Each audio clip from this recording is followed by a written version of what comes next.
ಈ ವಿಡಿಯೋ ನೋಡುವ ಮೊದಲು ನೋವು ನೀಡಿದವರ ಶ್ರೀಕೃಷ್ಣ ಎಂದು ಕಮೆಂಟ್ ಮಾಡಿ. ಶ್ರೀಕೃಷ್ಣ ದ್ರೌಪದಿಗೆ ಹೇಳಿದ ಮಾತುಗಳು ನಿಮ್ಮ ಜೀವನವನ್ನೇ ಬದಲಿಸುತ್ತದೆ. ಆಧ್ಯಾತ್ಮ ಕನ್ನಡ ಚಾನೆಲ್ಗೆ ಸ್ವಾಗತ.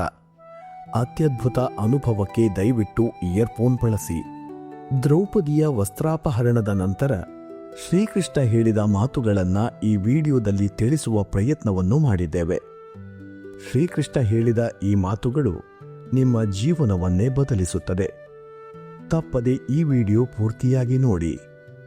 ಕೃಷ್ಣ ಒಳ್ಳೆಯ ಮಿತ್ರನಾದವನು ತನ್ನ ಹೃದಯದಲ್ಲಿರುವ ಭಾವನೆಗಳನ್ನು ಹಂಚಿಕೊಳ್ಳುತ್ತಾನೆ. ನಿನ್ನ ಹೃದಯದಲ್ಲಿರುವ ನೋವಿನಲ್ಲಿ ನನಗೂ ಕೂಡ ಭಾಗವಿದೆ.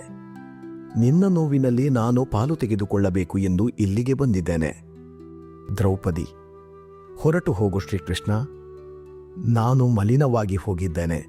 ನನ್ನ ಹತ್ತಿರ ಬರುವವರು ಕೂಡ ಮಲಿನವಾಗಿ ಹೋಗುತ್ತಾರೆ. ಕೃಷ್ಣ, ನನ್ನ ಸ್ನೇಹದ ಬಗ್ಗೆ ವಿಶ್ವಾಸ ಬಿಡು. ನದಿಯಲ್ಲಿ ಸ್ನಾನ ಮಾಡಿದವರು ಶುದ್ಧರಾಗುತ್ತಾರೆ, ಆದರೆ ನದಿಗೆ ಅವರಿಂದ ಮಾಲಿನ್ಯ ಅಂಟುವುದಿಲ್ಲ. ದ್ರೌಪದಿ, ಯಾಕೆ ಶ್ರೀಕೃಷ್ಣ, ಯಾಕೆ? ಇದೆಲ್ಲ ನನಗೆ ಯಾಕೆ ನಡೆಯಿತು? ಇಂತಹ ಘೋರವಾದ ಅವಮಾನ. ನಾನೇನು ಪಾಪ ಮಾಡಿದ್ದೆ? ಯಾವ ಕರ್ಮಫಲವನ್ನು ನಾನು ಅನುಭವಿಸುತ್ತಿದ್ದೇನೆ? ಕೃಷ್ಣ, ಇದು ನೀನು ಮಾಡಿದ ಕರ್ಮವಲ್ಲ. ನೀನು ಮಾಡಿದ ಕರ್ಮದ ಫಲವೂ ಅಲ್ಲ. ಅದು ಕೇವಲ ಆಕಸ್ಮಿಕವಾಗಿ ನಿನ್ನೊಡನೆ ನಡೆಯಿತು. ಇದು ಕೌರವರ ಪೂರ್ವ ಕರ್ಮದ ಫಲ. ಅದಕ್ಕಾಗಿ ಅವರು ಇಂತಹ ಮಹಾ ಅಪರಾಧ ಮಾಡಿದರು. ಕರ್ಮ ಸಿದ್ಧಾಂತದ ಅರ್ಥ ಇದು ಎಂದು ಹೇಳುತ್ತಾರೆ.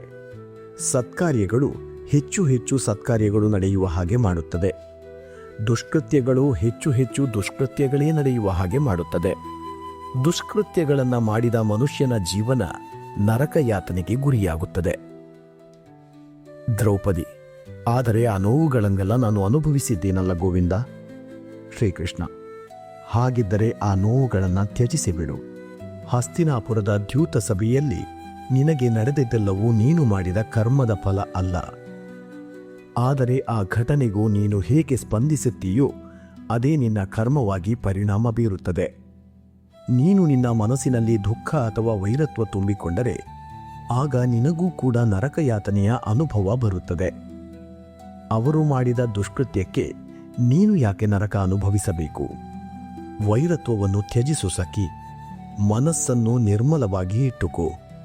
ಮನಸ್ಸಿಗೆ ಬಂದು ಸೇರಿಕೊಂಡ ಮಾಲಿನ್ಯ ಎಂಬ ನದಿ ಸಮುದ್ರದ ಕಡೆಗೆ ತಳ್ಳಿ ಹೋಗುತ್ತಿದೆ. ನದಿ ಸ್ವಚ್ಛವಾಗಿ ಹೋಗುತ್ತದೆ. ಅದೇ ರೀತಿ ನೀನು ಕೂಡ ನಿನ್ನ ನೋವುಗಳನ್ನು ಪರಮಾತ್ಮನಿಗೆ ಬಿಟ್ಟು ಬಿಡು.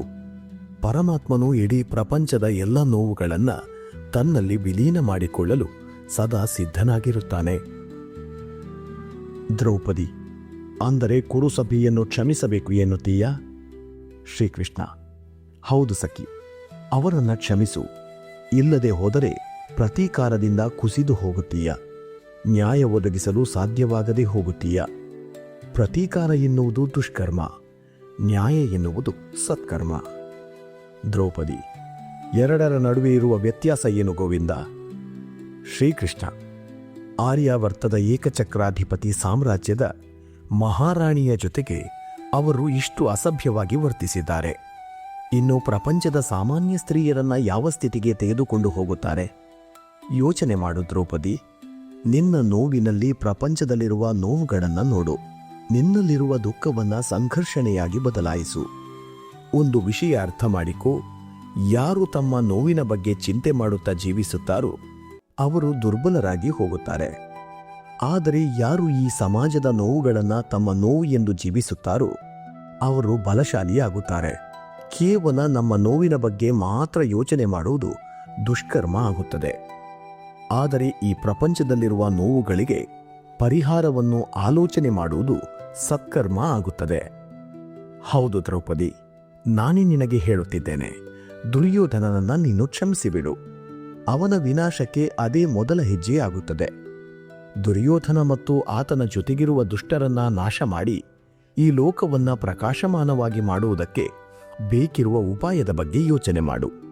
ನಿನ್ನ ಸ್ವಾರ್ಥಕ್ಕಾಗಿ ಅಲ್ಲ, ಲೋಕ ಕಲ್ಯಾಣಕ್ಕಾಗಿ. ಸಮಾಜದಲ್ಲಿರುವ ಬಲಹೀನ ಸ್ತ್ರೀಯರು ಹಾಗೂ ಪುರುಷರನ್ನು ಉದ್ಧಾರ ಮಾಡುವುದಕ್ಕೆ ಯುದ್ಧ ಮಾಡು. ಪರಮಾರ್ಥಕ್ಕಾಗಿ ನಡೆಯುವ ಯುದ್ಧದಲ್ಲಿ ಎಷ್ಟೇ ಹಿಂಸಾಕೃತ್ಯ ಸಂಭವಿಸಿದರೂ ಅದು ಧರ್ಮಯುದ್ಧ ಎನ್ನಿಸಿಕೊಳ್ಳದೆ ಹೇಳು. ನಿನ್ನಿಂದ ಈ ಕೆಲಸ ಮಾಡಲು ಸಾಧ್ಯವೇ? ದ್ರೌಪದಿ, ಮಾಡುತ್ತೇನೆ ಶ್ರೀಕೃಷ್ಣ. ನನ್ನ ಹೃದಯ ಕತ್ತಲೆಯಲ್ಲಿದೆ. ಆ ಕತ್ತಲೆಯಲ್ಲಿ ನೀವು ಜ್ಞಾನದೀಪವನ್ನು ಬೆಳಗಿಸಿದಿರಿ. ಈ ಸಮಯದಲ್ಲಿ ಯುಧಿಷ್ಠಿರ, ನನ್ನ ಕೈಯಾರೆ ದಾಳಗಳನ್ನು ಉರುಳಿಸಿದೆ. ಅವು ನನ್ನ ಸಹೋದರರನ್ನು ತಾಸರನ್ನಾಗಿ ಮಾಡಿದವು. ನನ್ನ ಪತ್ನಿಗೆ ಇಂತಹ ಘೋರವಾದ ಅವಮಾನ ನಡೆಯಿತು. ನನ್ನ ಕೈಗಳನ್ನು ಸುಟ್ಟು ಹಾಕುತ್ತೇನೆ ಎಂದು ಭೀಮ ಪ್ರಮಾಣ ಮಾಡಿದನು. ನಿನ್ನ ಮಾತುಗಳನ್ನು ನೆನಪು ಮಾಡಿಕೋ ಭೀಮ.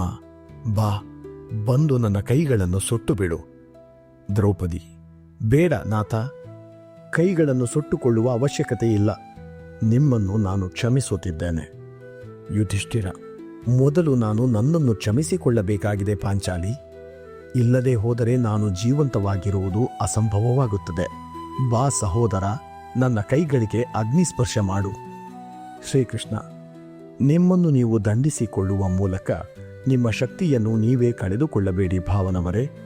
ದಂಡನೆ ಕೊಡಬೇಕಾಗಿದ್ದು ಯಾರಿಗೆ ಅಂದರೆ ಇಂತಹ ದುರ್ಗತಿಯನ್ನು ನಿಮಗೆ ತಂದವರಿಗೆ, ದ್ರೌಪದಿಯ ಗೌರವಕ್ಕೆ ಧಕ್ಕೆ ತರಲು ಪ್ರಯತ್ನ ಮಾಡಿದವರಿಗೆ. ಪಂಚಪಾಂಡವರ ಪತ್ನಿಗೆ ಇಂತಹ ದುಷ್ಕೃತ್ಯ ನಡೆಯಿತು ಎಂದರೆ ದುರ್ಯೋಧನನ ರಾಜ್ಯದಲ್ಲಿ ಸಾಮಾನ್ಯ ಸ್ತ್ರೀಯರ ಸ್ಥಿತಿ ಹೇಗಿರುತ್ತದೆ ಊಹೆ ಮಾಡಿ ನೋಡಿ. ನ್ಯಾಯ ಹಾಗೂ ರಕ್ಷಣೆ ಈ ಎರಡನ್ನೂ ಸ್ಥಾಪಿಸುವುದು ನಿಮ್ಮ ಧರ್ಮ ಭಾವನವರೇ.